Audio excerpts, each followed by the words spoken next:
appreciate you tuning in to the Health Man Show. And we're going to be starting up right now. So let's get this on. Man, I was watching a little football this afternoon because the Lions are playing. And my father was a big Lions fan growing up. Big Lions fan. He's from Detroit. He's dead now, but, man, he was a big Lions fan. And it's crazy to see them in the NFC Championship. As his mother used to tell him, you keep cheering for them Lions, you know, they're gonna give you a hell of a heart attack because the Lions always lose. So it was a good thing to see them in the NFC Championship. So I want to see if they could pull it through and everything else. But today we will be talking about something different. Well, we talked something similar. So let's start up. Welcome back to the Health Man Show. Once again, it's your boy Abdul, the Health Man. I'm here to give you another great video. Let's start it up. Now, I want y'all to remember, in 2019, Klay Thompson was in Game 6 of the NBA Finals versus the Raptors, doing work. He had 30 points and 5 rebounds in the third quarter. Okay? Klay Thompson had 30 points and 5 rebounds in the third quarter during this 2019 NBA Finals against the Toronto Raptors. He goes up for a layup and comes down and ruptures his anterior cruciate ligament, better known as ACL. Take him out for at least 14 months. Okay, this is Klay Thompson, Hall of Fame basketball player, one of the greatest shooters of all time. Ruptured his anterior cruciate ligament, better known as ACL, okay? And he was out for 14 months. The New York Giants quarterback, his name is Daniel Jones, tore his ACL this November in the game against the Raiders. Okay? Tiger Woods in 2007 ruptured his ACL in his left knee that kept him out for at least a year and a half. 2008, Tom Brady tore his ACL and MCL. All right? Now, what does this all have in common? They all knee injuries. All right? So today we're going to talk about your knees. You know, we're going to talk a little bit about your knees. And I want to go through that to tell you these knees are very crucial because you can walk around without them, but they're easily injured, especially in sports. So let's talk about what the knees are made up of. Let's talk about the structure of the knee, and then we're going to go through things that affect the knee. The knee joint is the biggest joint in your body. Okay? The knee joint is the biggest joint in your body. It connects your thigh bone, your femur, and that's your larger bone in your body, to your shin bone, your tibia. It helps you stand, move, and keep your balance. Your knee also contains cartilage, like your meniscus, and it contains ligaments, including your LCL, your MCL, your ACL, and your PCL. Okay? Now let's go over through the knee joint. The knee joint. The knee is the joint that connects your thigh to your lower leg. It is the biggest joint in your body. Like all joints, your knees are a part of the skeletal system. I'm reading this. Your knees also contain cartilage, muscle, ligaments, and nerves. Your knees help you with support of your weight and let your legs bend and move. Also, any movement that uses your legs relies on your knees. Your knees help you when you're walking, running, and jumping. Now let's talk a little bit about the function of the knees. And then we're going to get into this whole topic of the knee support. Your knees have several important jobs, including movement of your legs, supporting your body when you stand, and stabilizing you and helping you keep your balance. Okay. Now we're going to go into the structure of the knee, and then we're going to really start talking about the knee itself. The structure of the knee is made of bones, cartilage, ligaments, muscles, and nerves. All right. The cartilage in the knee. You have two types of cartilage in the knee. You have hyaline cartilage. Hyaline cartilage. Hyaline cartilage is the most common type of cartilage in your body. Okay? It lines your joints and caps at the end of your bone. Hyaline cartilage is slippery and smooth, which helps your bone move smoothly past each other in the joints. Okay? Think about what the knee does.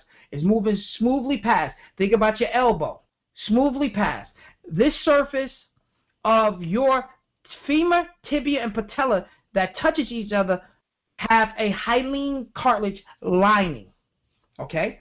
Now, when you think about when people say, I'm wearing down my cartilage in my knee, this is the type of cartilage that they're talking about.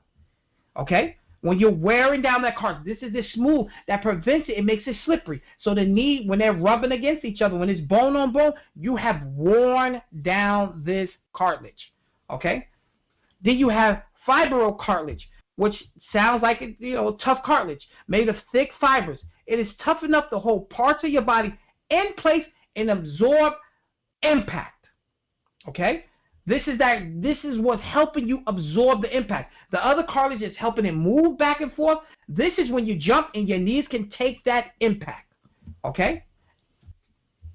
Now, ligaments in the knee. We've all heard this. We talked about what happened to Klay Thompson. We talked about what happened to Tom Brady. We talked about what happened to Tiger Woods, Messi. If you talk about Ronaldo, all these guys had knee issues at one point in time. They have had a knee injury or knee sprain or something like this. And usually when that happens, that has to do with ligaments.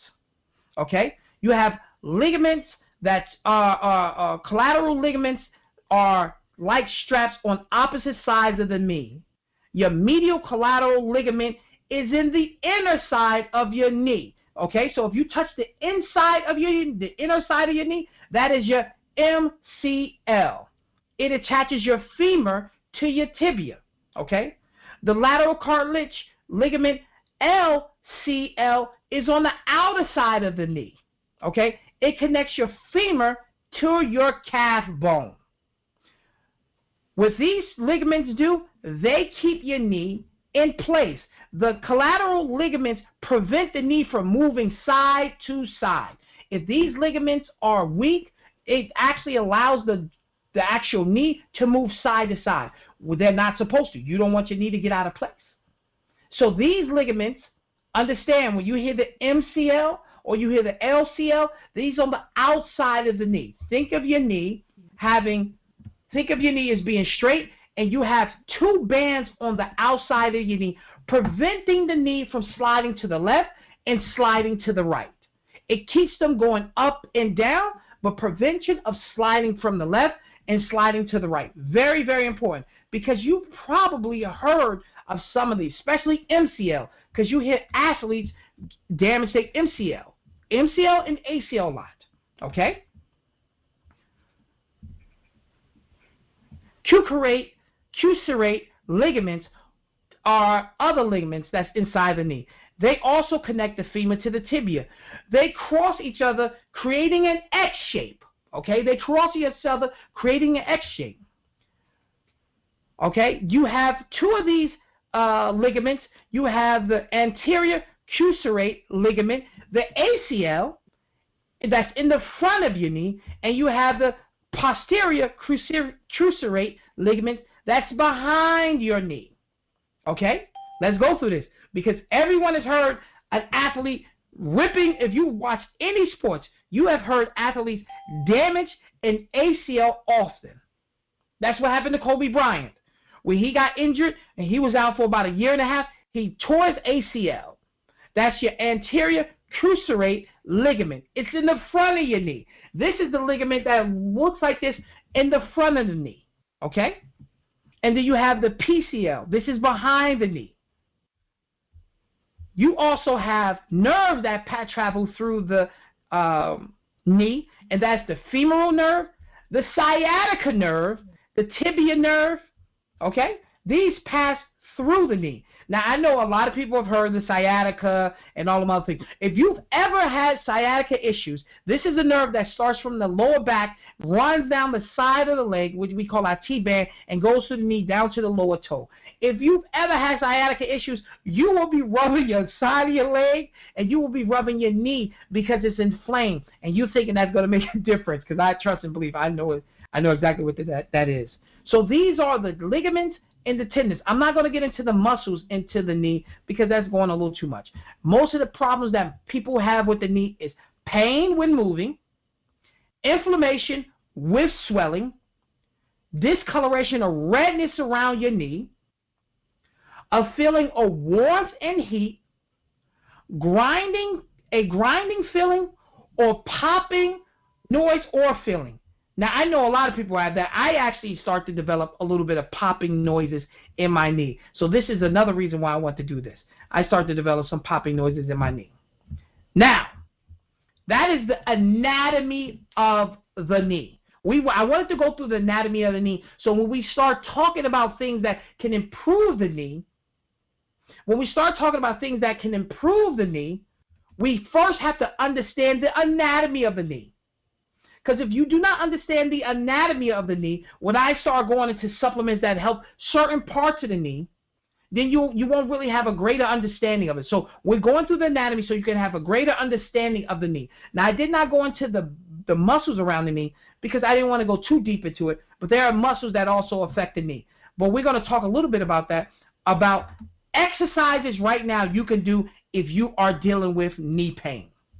And we're going to explain why. One of the things you can do, number one thing you can do is leg lifts. So this is laying on your back and lifting your leg up in the air about 2 feet, no more than 3 feet high up in the air, and slowly bring your leg back down. This actually works your quads, as well as it strengthens your stomach muscles. Please do not put your butt up in the air while you're doing the leg lifts, or you raise your back up. Keep your back on the ground as you do leg lifts. This will help strengthen the tendons and ligaments around the knee, and it strengthens the muscle, the quad, that actually also keeps the knee in place. Okay? Number one exercise you can do for strengthening your knee. Number two, they call it standing hamstring curls. Really, all you're doing is standing up straight and making sure your heel touches your butt. Okay, let's talk about this. You are standing up straight. You're kicking your leg back. You're bending your knee backwards, and your heel should touch your butt. Your gluteus maximus. Okay, your heel should touch your butt. Okay. Oh. That is for a reason. That tightens, that strengthens the knee. It reduces pressure off the knee, and it actually causes the fluid in the knee to be released. Okay? It strengthens the knee. It stretches the ligaments and tendons. Okay, so if you have tight ligaments and tendons, it stretches that, as well as that function itself pushes fluid out of the knee. Now, we're going to talk about why this is important. Why is it important to push fluid around in the knee? Okay? Because remember, the knee is bathed in a fluid. It's bathed in the fluid. There's no blood that goes to the knee. There's a fluid that bathes the knee. Okay? So this is what that does. It's called standing hamstring curls, or I just like to say, kick your foot back. Kick your foot back. It works your hamstrings, and it works your glutes. Now, when you want to repair and deal with knee problems, especially in exercise, you have to repair everything around it. You have to strengthen everything around it. The same way someone who's dealing with a back problem, the same way someone who's dealing with a lower back problem, you have to strengthen all the muscles around it.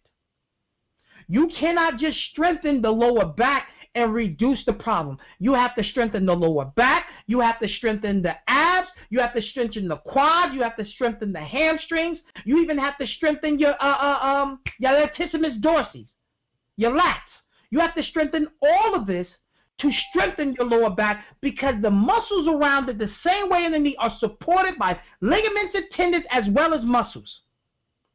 And you cannot strengthen one muscle without strengthening the rest around it, because it's like a house of cards. The bases may be strong, but the top is also, if The middle is weak, you're going to have a problem. You can have a strong base, you want to have a strong middle, and you want to have a strong top. So you strengthen everything around the knee. Okay? So those are things that can help with the knee. Those are 2 exercises. You strengthen the hamstrings, and that's going to affect your glutes. Another thing you could do is leg extensions. This is literally sitting down and raising your leg. Sitting down and raising your leg to 90 degrees. Sitting down, raising your leg to 90 degrees. Holding it for 5 seconds, put it back down. Now, if you are in the gym, you can also do the same exact exercise with weights. They call it a leg extension machine. You literally sit down and raise your leg to 90 degrees. 90 degrees. Okay? 90 degrees. Sitting down, 90 degrees. That's all you do. Is that 90? Or is it 180? Is it 180? Oh, it's 90 degrees because we're sitting like this and you put your leg. So leg extensions, I would say that's 90 degrees. Is that 90 degrees? No, that's like 180 if you're laying down. So 90 degrees. Okay? And that strengthens the quads.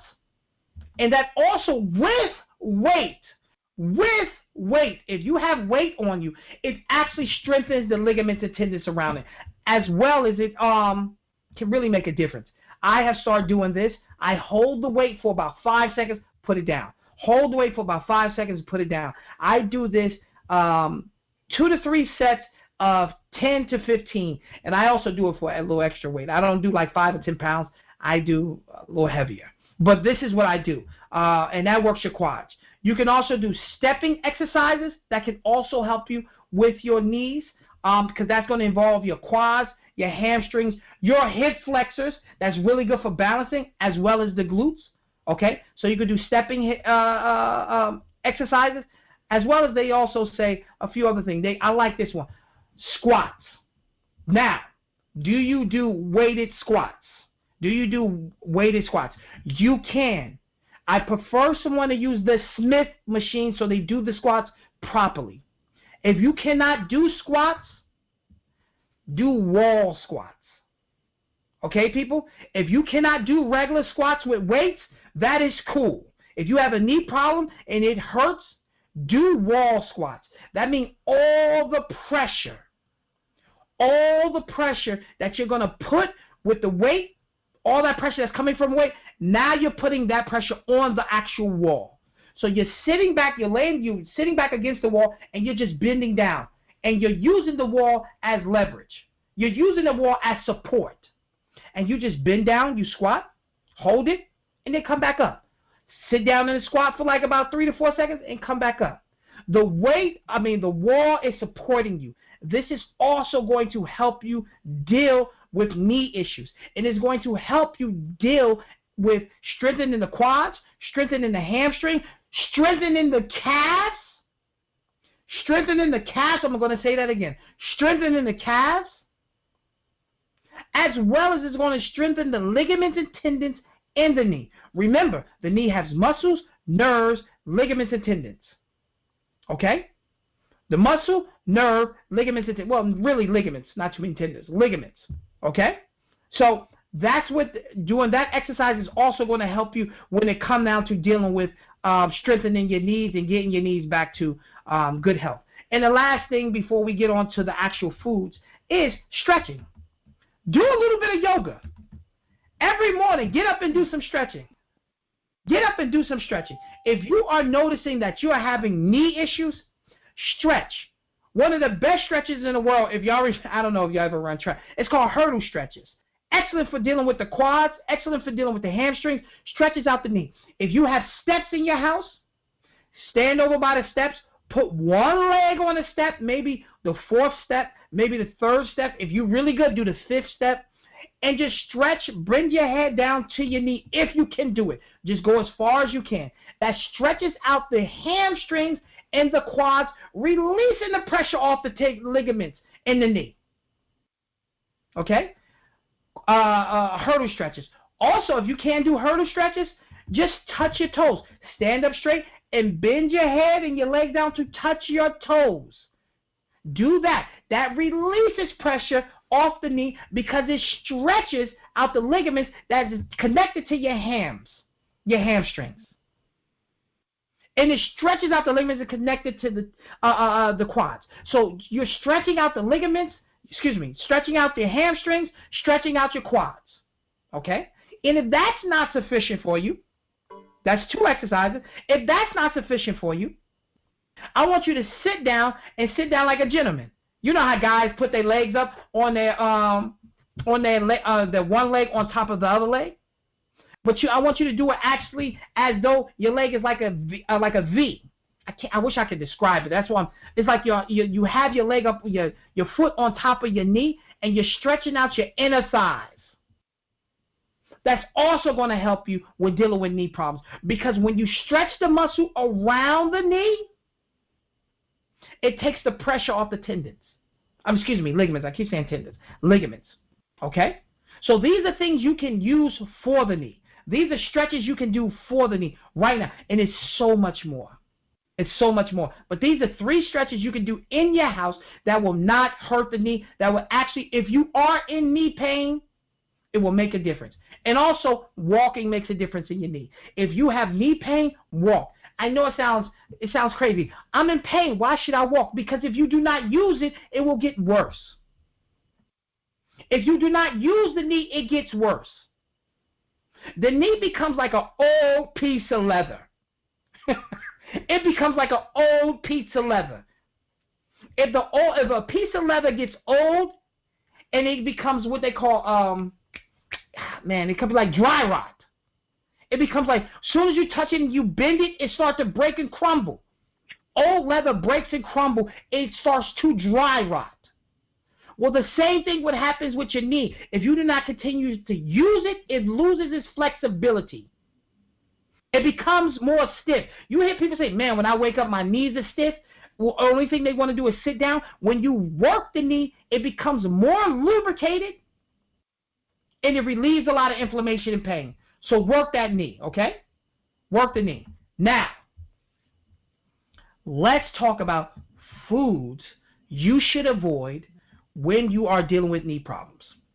And I am a living testament to this. I am a living testament to this. When I go ham on certain things, it bothers me. Number 1, refined sugar. When you are eating refined sugar, it will cause inflammation. Do we need to go through the whole litany of what causes inflammation? I don't think we need to. We've had enough people. We've been doing this long enough. But we know refined sugar causes inflammation in the knee. If you are in pain in the knee, you have knee pain, I promise you, if you consume more refined sugar, the pain will increase. And I know if you take that refined sugar out your diet, you will start to feel a reduction in the inflammation in your knee. That means if you are consuming a lot of sodas, if you're consuming cakes, if you're consuming chips, if you're consuming pretzels, if you're consuming donuts, if you're consuming all this refined sugar, and people say, I don't eat a lot of refined sugar. Oh yeah? Are you enjoying that white bread? Oh yeah? You're not consuming a lot of refined sugar? Are you sure about that? You'll be surprised. Are you eating TV dinners? If you eat a lot of frozen dinners, they add a lot of sugar to them. They add a lot of salt to increase the flavor profile. So you'll be surprised how much sugar you're getting in your diet. It is hitting. Are you drinking juices? Okay? Oh, I'm drinking apple juice, Abdul. Well, stop drinking the apple juice. Eat the apple. The refined sugars. Second, avoid the hydrogenated oils. This is tricky. The hydrogenated oils, this is tricky. You know why it's tricky? Because most people don't even realize that they're consuming hydrogenated oils.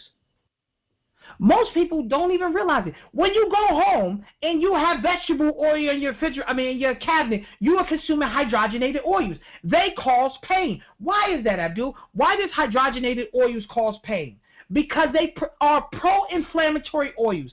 Cottonseed oil. If you like potato chips, if you like pretzels, all those things are usually fried in cottonseed oil. If you like canola oil, better known as Canada's oil, better known made from rapeseed, it creates inflammation. Why does it create inflammation? Because it's not only a hydrogenated oil, it's an omega-6 oil. What is an omega-6? Omega-6 is a pro-inflammatory fatty acid.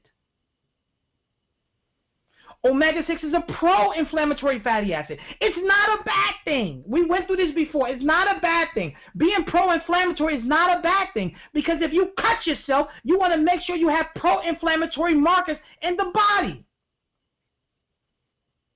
Okay? If you injure yourself, you want pro-inflammatory markers in the body. It's extremely important to have pro-inflammatory markers in the body, because your body needs that pro-inflammatory marker, that signal to send the immune system to go repair, to go send the nutrients to go repair. It's extremely important for pro-inflammatory markers. The problem is, if the house is on fire, you don't need more gasoline.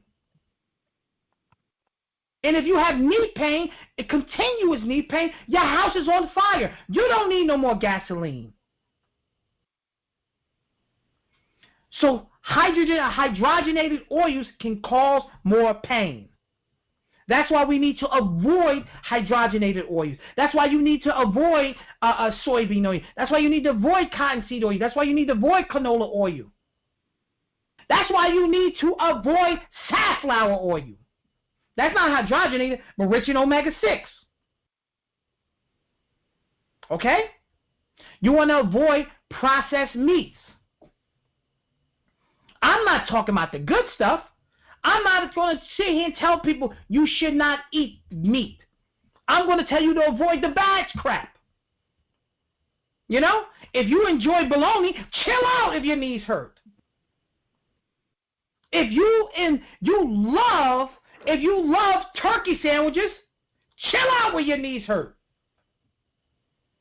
Okay? That sliced meat, chill it out. You want to eat the good stuff. And we'll go through that. So avoid the processed meats. It's harder. You like going out to go eat? Cool. You getting a chicken sandwich from McDonald's? That's processed. You like chicken nuggets? That's processed. Oh, I don't eat processed meats. My taste buds have evolved. Oh, yeah? Why did I see you at the sandwich shop getting some pastrami? Yeah, it tastes good with rye and mustard, and it's steamed. It's incredible. Yeah? Why are you limping after you eat it? Because your knees hurt. That's why. Don't limp afterwards.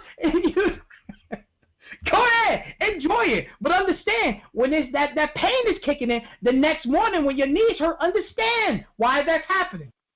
And avoid grains. This is going to be a controversial one. Avoid grains. Oh, I do, but I like quinoa. I do too.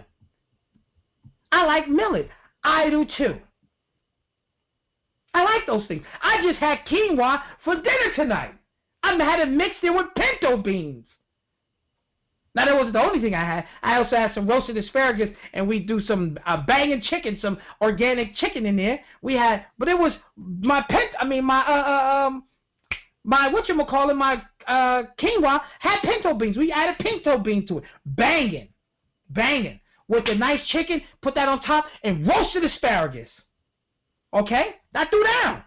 I'm telling you, I threw down. But you got to avoid the grains when you're dealing with pain. Certain grains will cause pain. I don't want to say, yeah, they do cause pain. I always tell people to avoid the grains when they're inflamed. That's a good statement. Avoid the grains when you are inflamed. Okay?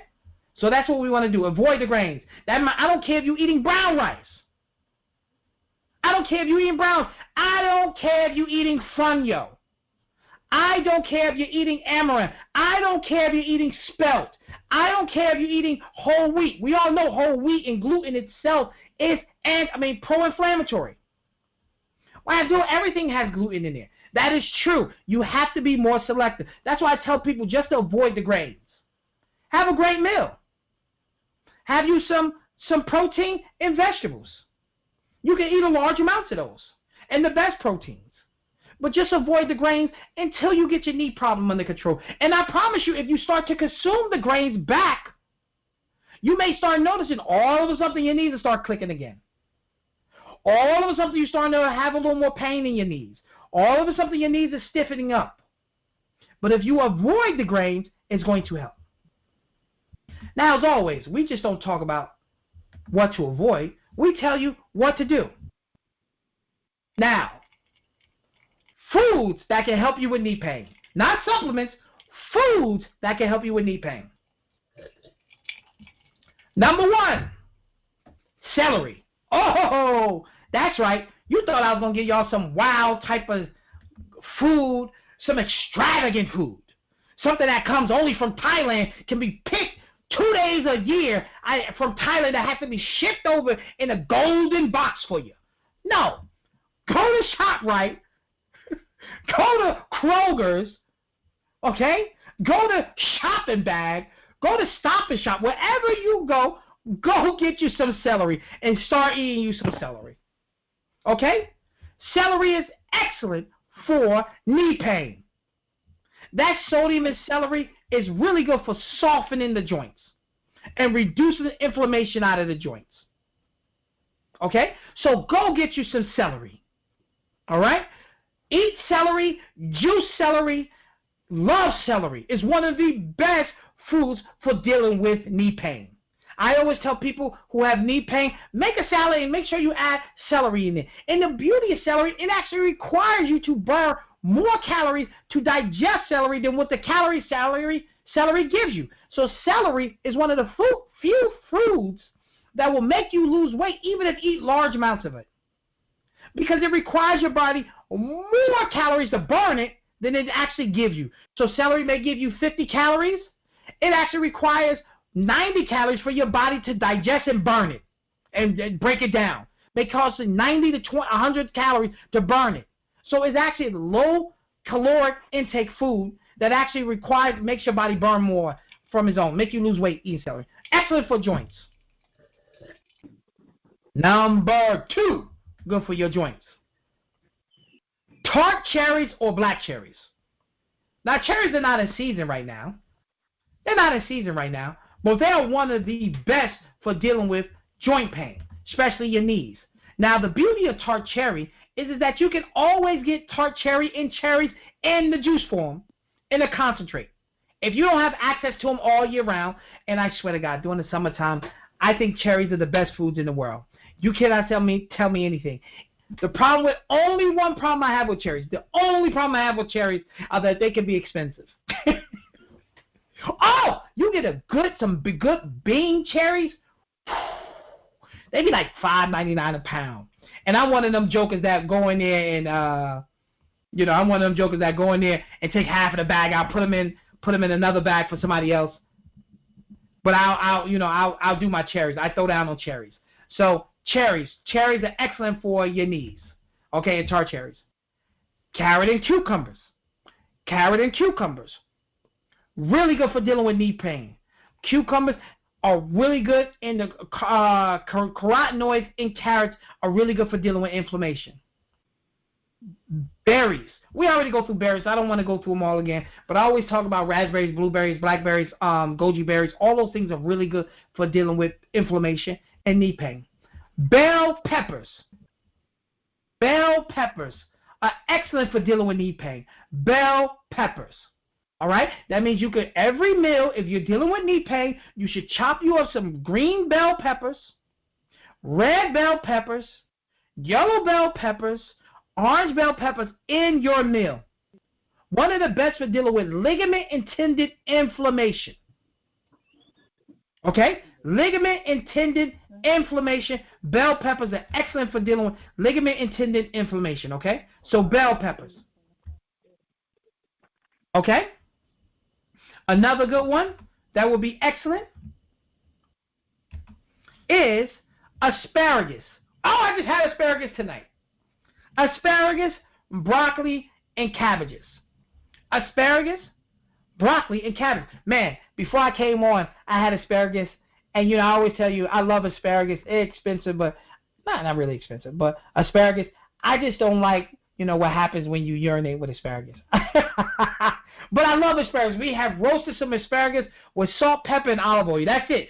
Simple, easy, effective, tastes great. Asparagus, broccoli, cabbages if you have knee pain. Like I told you, I don't hate if you enjoy meats. I say eat salmon, Wild caught salmon. You cannot. Okay, let's go through this real fast. I know everyone likes to eat farm-raised salmon. I think it tastes better, personally. I think it tastes better.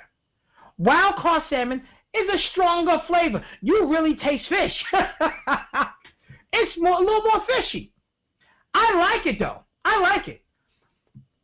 Farm-raised salmon is not rich in omega-3, people. I just want y'all to be aware of that. So when you're getting farm-raised salmon, you're not getting omega-3 rich food salmon. Omega-3 rich salmon.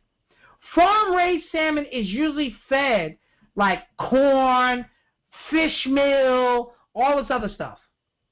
It's not an omega-3 rich food. Wild-caught salmon is.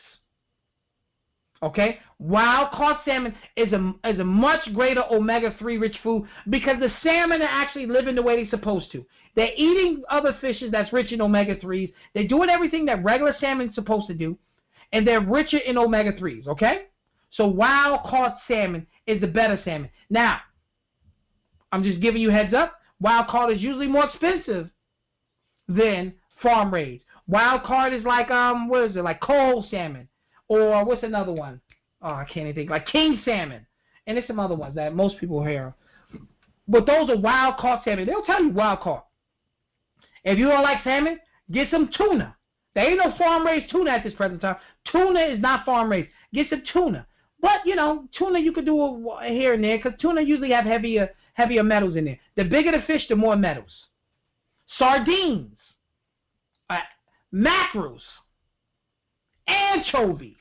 These are all fish that you can eat that's rich in omega-3. If you don't say, I don't want to do fish, let's do flaxseed. Let's do chia seed. Let's do hemp seed. Let's eat sesame seeds. Let's eat pumpkin seeds. Let's love almonds. Let's love walnuts. Cook your food in olive oil instead of those other oils. Extra virgin olive oil too, because we want our olive oil to be extra virgin. It's clean, ain't been tainted. You know what I'm saying? We don't want no super whole olive oil. We want extra virgin olive oil, and we want virgin coconut oil. Excellent way to cook your food. Okay.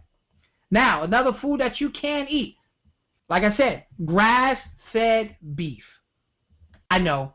You thought Abdul was going to sit here and say you got to be vegetarian. No, you can still eat beef. Just make sure it's grass-fed. Okay? Make sure your beef is grass-fed. And why is that important? Because grass-fed beef is rich in omega-3. Grass-fed butter, those are rich in omega-3. They're not fed corn that's rich in omega-6. They're eating grass that's naturally occurring omega-3 in grass. Okay? So grass-fed beef is really good. And then another thing you can do is add these herbs to your foods. If you are seasoning your foods, in which black folks like to season, and all other groups like to season too. Let me not say black folks, but black folks sometimes only want to season with Lowry's. You put Lowry's on everything, like this hot sauce. Herbs that you can season your food with. Onions. Really good for knee pain, inflammation. Garlic. That's right, garlic. Oregano. Rosemary. Turmeric is good for joint pain. Ginger, cumin, and cayenne. These will all help you deal with your knee pain. And another good thing you can do, inexpensive, cheap soup you can make is bone broth soup. You get either chicken bones, you get grass-fed beef bones, all those things. You can broil those bones. You can add in there celery, onion, carrot, and bell pepper, and drink that broth. That is called bone broth soup. Excellent for dealing with knee pain. Bone broth soup. Bone broth is a cheap, inexpensive way to deal with knee pain. And why is bone broth soup really good? Let's go through it. Bone broth soup is rich in is rich in collagen. Oh, collagens. And we're going to talk a little bit about collagens.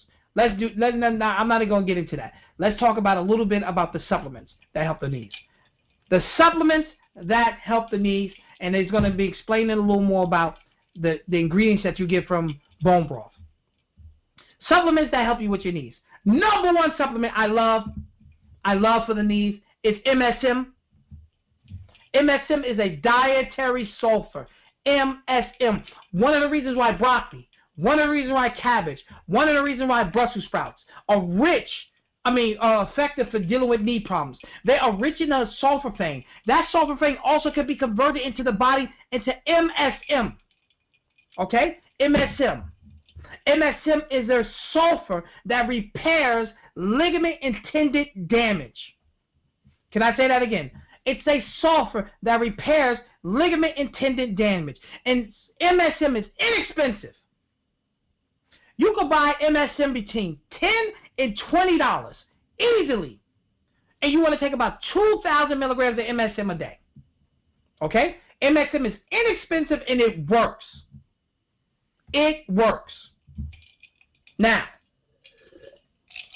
we talked about this before when it comes down to dealing with joint pain. We talked about hyaluronic acid. I've talked about that before. We've done a podcast before on joint pain. This is more specific for the knees, hyaluronic acid. Now, let's go back, people. Let's go back. Remember we was talking about the stretching? And I said we're going to talk a little bit more about the fluid in the knee and how the knee does not have blood that goes to it. It's bathed in the fluid. That fluid is called hyaluronic acid. Okay? This is better known as synovial fluid. This is in your spinal column. Spinal column. It's a fluid that is a cushioning agent. Remember we talked about that cartilage that also does it, but you also have a fluid in your knee called hyaluronic acid. That's a cushioning agent. One molecule of hyaluronic pulls 1,000 molecules of water. We talked about that before. Hyaluronic acid is another great supplement for the knee. Why is that? The knee is literally bathed in hyaluronic acid. It's bathed in hyaluronic acid. It's one of the transportation methods in which the knee gets its nutrition. Okay? When the body needs nutrition to go through the knee, it goes through hyaluronic acid. Okay? So the knee is bathed in hyaluronic acid, and it helps prevent bone on bone. When you consume hyaluronic acid, it allows the body to create more of its own naturally occurring hyaluronic acid, helping them deal with knee issues. If you ever go to the doctor and have a knee issue, they can either inject you with hyaluronic acid in your knee or steroid. Hyaluronic acid is excellent for preventing the bone-on-bone when it comes down to knee pain. Okay? So number 2 is hyaluronic acid. And hyaluronic acid is also really good for your skin. I know all the women use hyaluronic acid on their skin. It makes my skin look nice. Yes, it does. Yes, it does. It's an excellent moisturizer of the skin. Okay? Number 3 is type 2 collagen. Type 2 collagen. Now, we talked about bone broth soup. And why is it effective? Because it has collagen. Bone broth soup has collagen. It is rich in type 2 collagen. Abdul, what is type 2? Why didn't know collagens had different types? Yes, there's type 1, 2, 3, 5, 6, 7, 10. There's so many different types of collagen. The most abundant in our body is 1 and 3. And the next abundant in our body is type 2. Type 2 collagen makes cartilage. That's what your cartilage is made of. It is made of type 2 collagen. Collagen is a protein. Type 2 collagen is specific for cartilage. What did we say was inside the knee? Cartilage. 2 types of cartilage. One that makes it slippery. They slide back and forth at the end of them bones, right, in the knee. Slide back and forth. And one of them that keeps it in place. It acts more of a cushion, more of a cushion that keeps it in place. One that's made of type 2 collagen. So taking type 2 collagen would definitely help. Also, you can do eggshell membrane that gives you type 10 collagen. And also type 1 and 3. Because when we deal with cartilage, we also want to strengthen the ligaments around the knee. And those ligaments are made of type 1 and 3 collagen. So when you get bone broth, you get type 2, and you get naturally occurring type 1 and 3. So if you make your bone broth soup at home, and you add your bell peppers, and you add your carrots, and you add your celery to it, you're making an excellent knee product, an excellent knee healer. So making bone broth or taking type 2 collagen, eggshell membrane, or type 1 and 3 collagen. Okay? Glucosamine and chondroitin, those have been around forever. I don't need to get into the explanation of those. But did you know this? 1/3 of the molecule of glucosamine is hyaluronic acid. Oh, excuse me, the opposite way. 1/3 of the hyaluronic acid molecule comes from glucosamine. So glucosamine, one of the jobs of glucosamine is a sugar amine. Its job is to help the body create more hyaluronic. Okay? So glucosamine and chondroitin. Remember, the cartilage and the joints are actually made of chondroitin too. Okay? And then taking omega-3 soft gels. Remember, what did we say? We want to reduce the inflammation in the knees. Taking devil's claw or cat's claw. Excellent herbs for dealing with pain, stiffness, and also reducing inflammation in the knee. Drinking juices like noni or mangosteen juice. Make sure you get the pure ones. You don't want noni. If noni tastes good, you're not buying real noni. You're not buying 100% noni. 100% noni juice has no sugar. 100% noni juice has no sugar. Okay? It's excellent for inflammation, but it has no sugar. Mangosteen juice is also really good for inflammation. It is a sweeter juice, but it should have no added sugar and no fruit juices.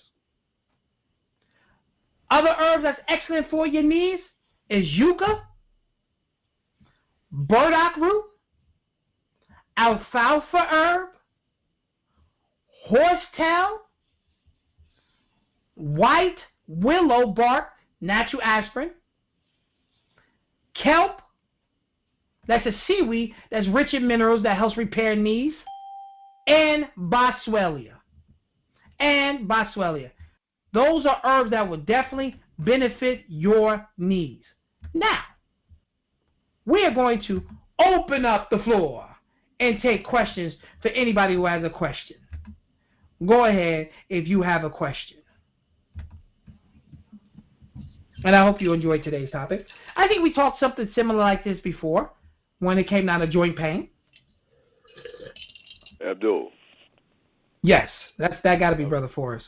Yes, sir, my brother. That was wonderful, and I'm privy to a lot of things you were talking, especially the exercise for the quads and the knees.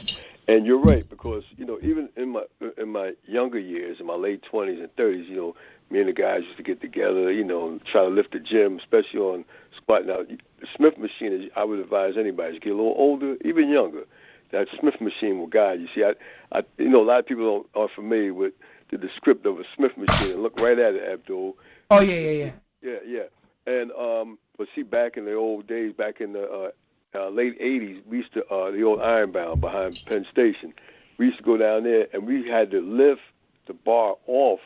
It was like a freestyle squat because we didn't have. I know what you're talking about. Ironbound